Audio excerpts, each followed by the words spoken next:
Masechet Nedarim, traité Nedarim, Daftet Zayin, feuille numéro 16, tout en haut de la page, Gemara. Mani Matnitin, qui est l'auteur de notre Mishnah? Rabbi Meir, c'est Rabbi Meir, t'es Rabbi Yuda. Parce que si c'était Rabbi Yuda, Loshanile Korban, Loshanile Ha Korban, pour lui, c'est pareil s'il a dit sacrifice ou s'il a dit sur la vie du sacrifice, dans tous les cas, ce n'est pas une expression de vœu. Or, dans notre Mishnah, on a dit seulement que s'il a dit sur la vie du sacrifice, c'est pas considéré comme une expression de vœu, mais donc s'il a dit sacrifice, c'est oui considéré comme une expression de vœu. Et ma sefa, mais si on voit la suite de la Mishnah, voilà qu'elle dit la korban lo ochal lecha, pas un korban, ce que je ne mangerai pas de toi, moutar, c'est permis, c'est pas une expression de vœu. Vatna la korban lo ochal lecha, Rabbi Meir oser.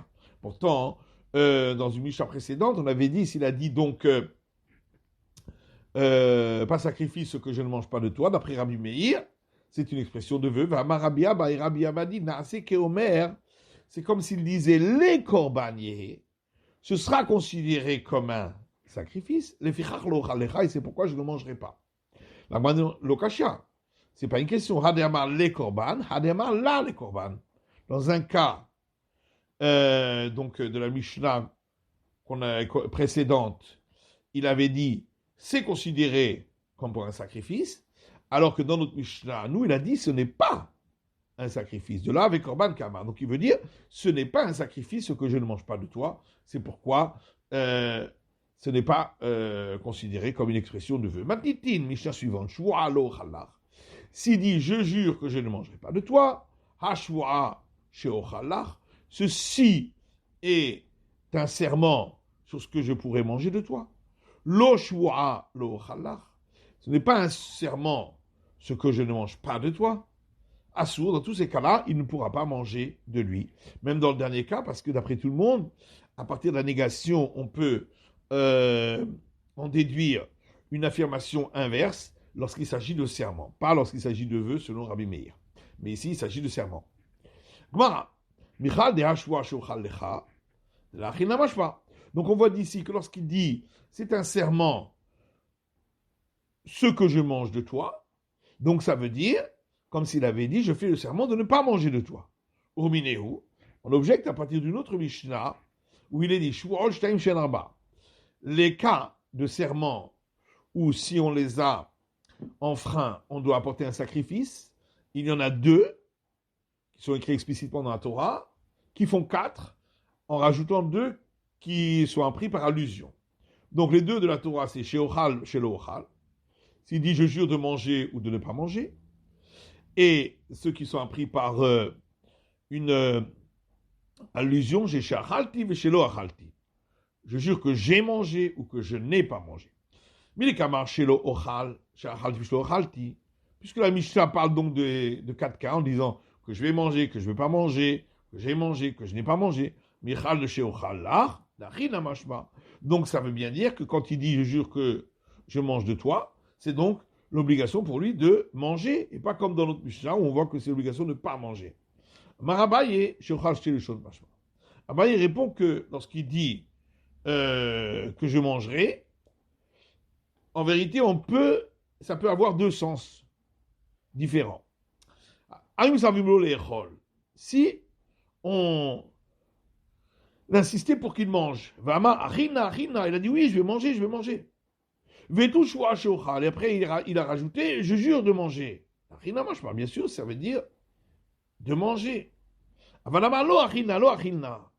Par contre, s'il dit non, je ne vais pas manger, vetu ma shua shochal, et ensuite il a dit, je fais le serment sur le manger de lo achina kama, ça veut dire un serment de ne pas manger. Ravashi Amar, Ravashi donne une autre réponse. Il dit Shochal Ishua Shei Ochal Kama. Quand dans la Mishnah on a parlé de serment que je mangerai, en vérité, il a dit que je ne mangerai pas. Alors à ce moment-là, c'est évident. Qu'est-ce qu'on vient de nous apprendre?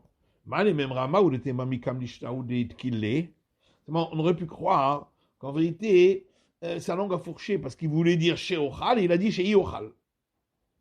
Comme Ashpalan, c'est pourquoi on vient de dire non, on ne craint pas que sa langue a fourché. Abaye lo amar ta'am ke Ravashi. Abaye n'a pas voulu répondre à Ravashi. Le katani chez Iochal. Parce que dans la Mishnah, c'est pas marqué que je ne vais pas manger, c'est marqué que je vais manger. Ravashi n'a des mintaam d'Abaye. Et Ravashi, lui, n'a pas voulu donner l'explication d'Abaye.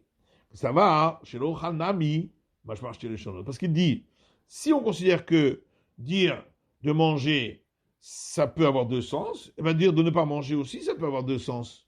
Pourquoi? Si on insistait pour qu'il mange, et il a dit, en termes interrogatifs, est-ce que je ne vais pas manger? Est-ce que je ne vais pas manger? Et ensuite, il a fait un serment qu'il ait dit que je vais manger. Ou même s'il dit que je ne vais pas manger, ça veut dire que je vais manger. Donc c'est aussi un serment interrogatif. Est-ce que je ne vais pas manger?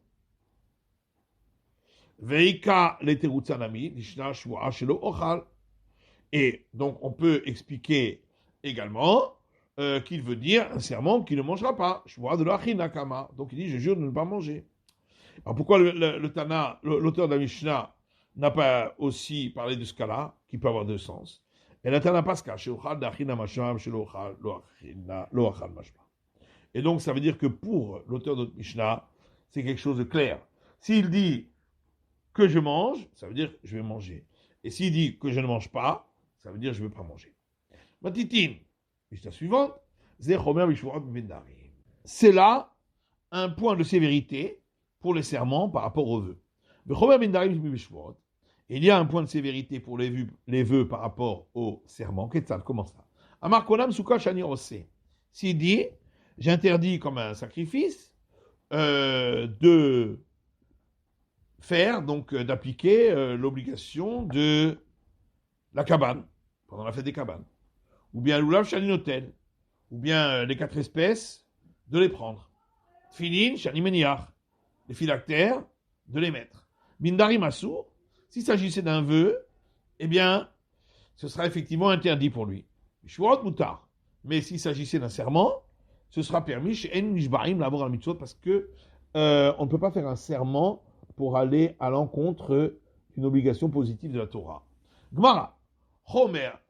Ici, on a dit c'est un point de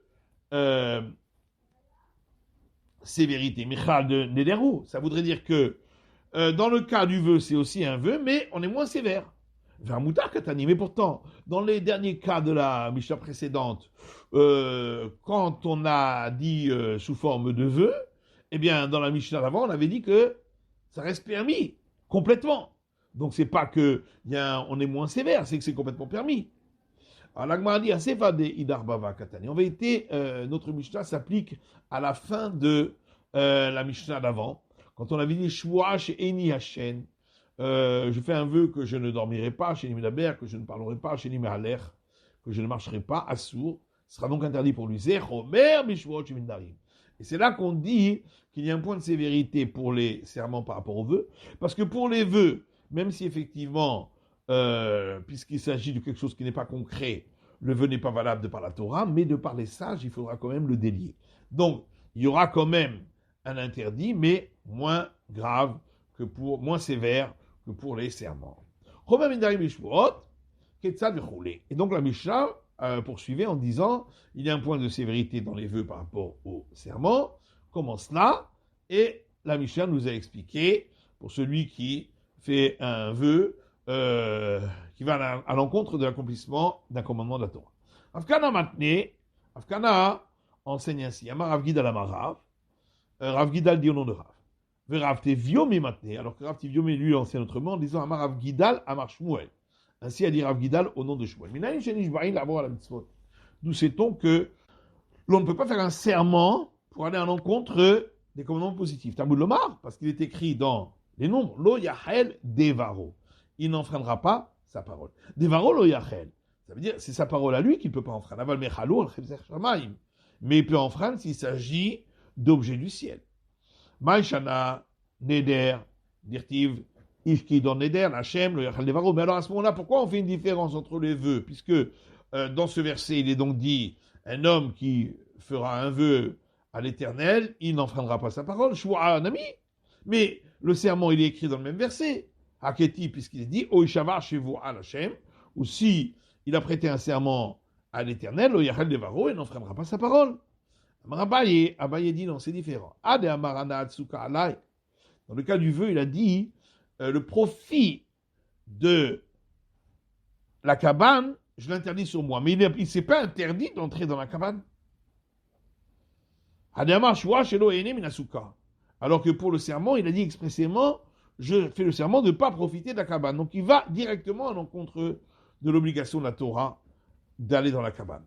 Alors Rava dit, mais qu'est-ce que ça veut dire le profit d'entrer dans la cabane? Mais est-ce que les commandements de la Torah, ça s'appelle un profit? Et là, pourquoi Rava dit un peu autrement? Que dans le cas du vœu, il a dit, Eshivatsuka alai, m'installer dans la souka, l'installation dans la souka m'est interdite. Chez le chef de souka. Alors que dans l'autre cas, il dit, je m'interdis d'aller dans la souka. Et donc, c'est pas sur l'objet, mais c'est sur le sujet. Or, le sujet, l'homme, il a l'obligation d'accomplir ce commandement, et c'est pourquoi le serment n'est pas valable. C'est la fin de l'étude du Dafter Zayin, de la feuille numéro 16.